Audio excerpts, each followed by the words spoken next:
चलिए अब हम लोग स्टार्ट करते हैं इंटरसेक्शन ऑफ टू लाइंस पे क्वेश्चन। जब हमारे 3D में दो लाइन इंटरसेक्ट करते हैं उसकी कहानी। क्या क्या क्वेश्चन पूछा जा सकता है उसमें कि अगर दो लाइन इंटरसेक्ट कर रहा है तो आप पहले प्रूफ करो कि दोनों लाइन इंटरसेक्ट कर रहा है, और दूसरा चीज़ प्रूफ करो निकालो जब वो अगर इंटरसेक्ट किया है एक पॉइंट पे तो वो पॉइंट ऑफ इंटरसेक्शन हमको क्या करना है, निकालना है। अब ज़रा बताइए आप 3D में, एक्चुअली 2D नहीं है ये, 2D अगर होता, 2 डायमेंशनल होता, जैसे कि मेरा बोर्ड है, तो बोर्ड अगर होता तो दो लाइंस के बीच में दो ही कैटेगराइज होता है, या तो वो पैरेलल हो जाएगा दोनों लाइन एक प्लेन के ऊपर, चाहे अपने कॉपी पे एक प्लेन ले लो, चाहे दीवार पे एक सरफेस एक प्लेन ले लो। एक प्लेन पे लाइन दो ही तरह का होता है, या तो दोनों लाइन पैरेलल होगा या दोनों लाइन एक दूसरे को इंटरसेक्ट करेगा। लेकिन 3D में इसके अलावा भी एक चीज़ हो जाता है जो पैरेलल भी नहीं होगा और इंटरसेक्टिंग भी नहीं होगा। जैसे हवा में, जहाँ जिस रूम में तुम खड़े हो वहाँ पे है ना, जहाँ फुटबॉल खेलते हो वहाँ पे दो लाइन ऐसे जा सकते हैं। अब दो लाइन ऐसे चले जाएंगे तो इस लाइन का लोकेशन तो फिक्स है, ये ऊपर नीचे नहीं हो सकता है, वेक्टर थोड़ी है, स्ट्रेट लाइन है, कोऑर्डिनेट के हिसाब से इसका जगह फिक्स है, नीचे वाला भी लाइन का जगह फिक्स है, तो ये लाइन कभी इंटरसेक्ट ही नहीं करेगा। तो 3D में हमें प्रूफ करना है इस क्वेश्चन को कि this line so that the lines x+1/3, y+3/5, z+5/7 and x-2/1, y-4/2 and z-6/5 intersect. ये दोनों लाइन इसी तरह दिए गए हैं जो इंटरसेक्ट कर रहे हैं, हो सकते हैं ये लाइंस। साथ ही साथ इसका पॉइंट ऑफ इंटरसेक्शन भी निकालना है। क्वेश्चन समझ में आ गया? अब देखो हम इसको कैसे प्रूफ करेंगे। सबसे पहले प्रूफ करने का सबसे आसान मेथड है, अगर केवल प्रूफ करने के लिए दिया होता, सुनना ध्यान से, अगर केवल प्रूफ करने के लिए दिया होता कि आप ये प्रूफ करो कि दोनों लाइन इंटरसेक्ट कर रहा है, बस इतना ही अगर दिया होता तो हम क्या करते कि ये दोनों लाइंस है ना, इसका पहले ये पता करते कि इनका जो बीच का इस डिस्टेंस है वो 0 हो जाए। दो स्क्यू लाइंस के बीच का डिस्टेंस अगर 0 हो जाएगा तो इंटरसेक्ट कर लेगा। कैसे? देखो ये लाइन हमारा 2 ठो दिख रहा है हवा में, अभी इंटरसेक्ट नहीं किया है।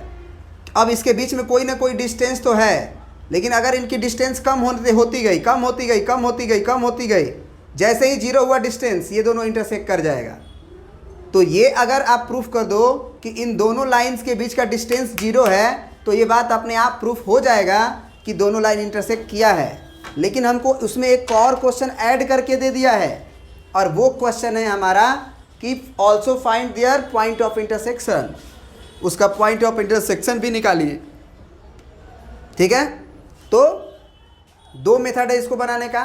पहला तो मेथड था कि स्क्यू लाइंस के बीच का डिस्टेंस को 0 कर दो, और दूसरा मेथड है जो आपको ये प्रूफ भी कर देगा कि दोनों लाइन इंटरसेक्ट किया है, और साथ ही साथ वो पॉइंट ऑफ इंटरसेक्शन को भी निकाल के दे देगा, है ना। तो हम लोग दूसरा मेथड से ही करेंगे, क्योंकि पहला मेथड तो हम आपको बता चुके हैं, दो लाइंस के बीच का डिस्टेंस निकालने। आप इन दोनों लाइंस के बीच का डिस्टेंस निकालने वाला फार्मूला लगा के देख लीजिए, डिस्टेंस पक्का 0 आएगा। हम दूसरा मेथड शुरू कर रहे हैं कि दो लाइन अगर हवा में इंटरसेक्ट कर रहा है, पहले तो ये क्लियर कर लीजिए कि ये इंटरसेक्ट करेगा भी या नहीं करेगा। क्योंकि अगर दोनों लाइन पैरेलल हो गया तो चाहे 2D में हो और चाहे 3D में हो, लाइन अगर पैरेलल हो गए तो एक प्लेन उसमें लाई कर जाता है, ये भी याद रखना। तो अगर लाइन पैरेलल हो गया अगर ऐसे करके, तो वो कभी इंटरसेक्ट ही नहीं करेगा। और पैरेलल कैसे पता करते हैं? तो उन दोनों के डायरेक्शन रेशियोज को देख लेते हैं कि क्या वो प्रोपोर्शनल तो नहीं ना है।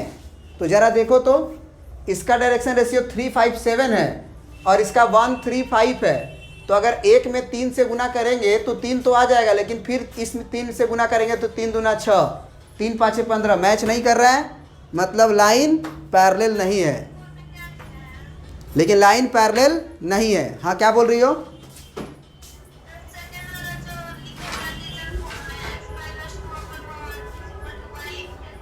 y minus 4 divided by 2, z minus 6 divided by 5। ठीक है, तो अब देखो हम इसमें जो है ना, इस क्वेश्चन के साथ ही हम थ्योरी भी बता रहे हैं इसका। हम आपको थ्योरी भी दे देते हैं इसी में कि दो लाइन इंटरसेक्ट करता है तो हम लोग कैसे पॉइंट ऑफ इंटरसेक्शन निकालते हैं।